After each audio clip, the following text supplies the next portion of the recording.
আইবাই অ্যাপে নতুন একটি ফিচার যোগ হয়েছে কুইক এন্ট্রি নামে। আজকে আমরা দেখব এই ফিচারটির কাজ কি এবং কোন সময় আমরা এই ফিচারটি ব্যবহার করতে পারি।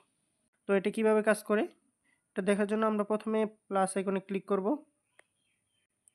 প্লাস আইকনে ক্লিক করার পরে আমার ধরেন ব্যয় হয়, গাড়ি ভাড়া নামে আমি একটা ক্যাটাগরি তৈরি করছি।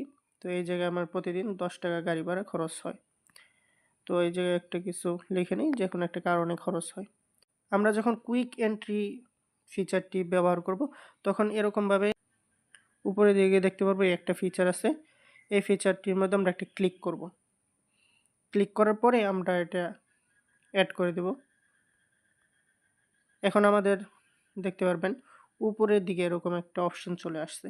তো এটার মধ্যে আমরা যখন ক্লিক করব অটোমেটিক আমার গাড়ি ভাড়া নামে এক ক্লিকেই আমার ব্যয়টা যোগ হয়ে যাইতেছে।